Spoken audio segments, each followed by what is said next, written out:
2016ஆம் ஆண்டுக்கு பிறகு அரசு பணியில் சேர்ந்த ஆயிரக்கணக்கான அரச ஊழியர்கள் பல ஆண்டுகளாக ஒரு சந்தேகத்துடன் வாழ்ந்து வந்தனர். அவர்கள் அரசு பணியில் சேர்ந்தபோது வழங்கப்பட்ட நியமன கடிதங்களில் ஓய்வூதியம் குறித்து தெளிவான உறுதி இல்லை. ரணில் மைத்ரி நல்லாட்சி காலத்தில் 2016க்கு பிறகு அரசு பணியில் சேர்ந்தவர்களின் ஓய்வூதிய உரிமை எந்தவித மாற்று திட்டங்களுமின்றி நடைமுறையில் நீக்கப்பட்டது. அது ஒரு நிர்வாக மாற்றம் மட்டுமல்ல, ஒரு அரச ஊழியரின் எதிர்கால பாதுகாப்பை பாதித்த தீர்மானமாக அது பார்க்கப்பட்டது. பல குடும்பங்களின் எதிர்காலம் கேள்விக்குறியாகியது. அரசு பணியில் நம்பிக்கையுடன் இணைந்த இளைஞர்கள் தங்களின் ஓய்வுக்கு பின்னரான முதிய வயது வாழ்க்கை பாதுகாப்பாக இருக்குமா என்ற சந்தேகத்துடன் வாழ வேண்டிய நிலை ஏற்பட்டது.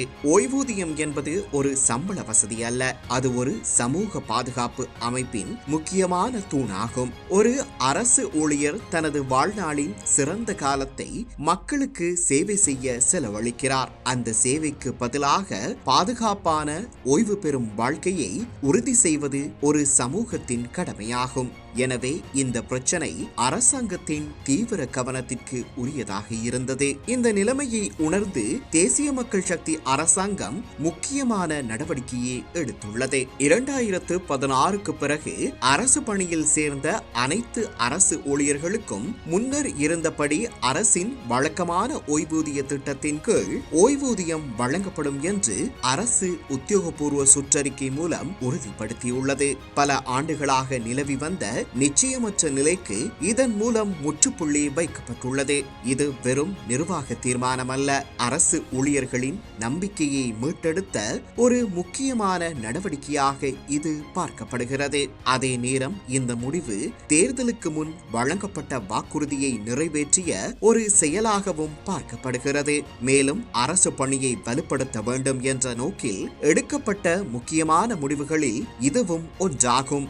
அதே நேரத்தில் அரசு ஊழியர்களின் அடிப்படை சம்பளத்தை உயர்த்தும் நடவடிக்கையும் அரசு சேவைகளை டிஜிட்டல் மயமாக்கும் திட்டங்களும் நடைமுறைப்படுத்தப்பட்டு வருகின்றன. மக்களுக்கான அரசு சேவையை வேகமாகவும் திறம்படவும் மாற்ற வேண்டும் என்ற நோக்கிலேயே இந்த முயற்சிகள் முன்னெடுக்கப்படுகின்றன. அனுரகுமார திசாநாயக்க தலைமையிலான தேசிய மக்கள் சக்தி அரசாங்கம் வினைத்திறனான மற்றும் பொறுப்பான அரசு பணியை உருவாக்கும் நோக்கில் செயல்பட்டு வருகிறது. அரசு ஊழியர்களின் நலனையும் சேவையின் தரத்தையும் ஒரே நேரத்தில் மேம்படுத்த வேண்டும் என்ற நோக்கம் இதில் பிரதிபலிக்கிறது. 2016க்கு பின் அரசு பணியில் சேர்ந்தவர்களுக்கு மீண்டும் ஓய்வூதியம் வழங்கப்படுவது ஒரு நிர்வாக அறிவிப்பு மட்டுமல்ல, அது அரசு பணியில் நம்பிக்கையை மீண்டும் கட்டியெழுப்பும் ஒரு அடையாளமாகும். ஒரு வலுவான அரசு சேவை இல்லாமல் ஒரு வலுவான நாடு உருவாக முடியாது. அரசு ஊழியர்களின் பாதுகாப்பையும் மரியாதையையும் உறுதிப்படுத்தும் இந்த நடவடிக்கை எதிர்காலத்தில் இன்னும் வினைத்திறனான அரசு பணிக்கான அடித்தளமாக அமையும். சுருங்க கூறின், இது வெறும் ஓய்வூதிய தீர்மானம் அல்ல, சமூக நீதிக்கு கோட்பாட்டுக்கு அமைவான சமூக பாதுகாப்பை வலுப்படுத்தும் ஒரு முக்கியமான முன்னேற்றமாகும்.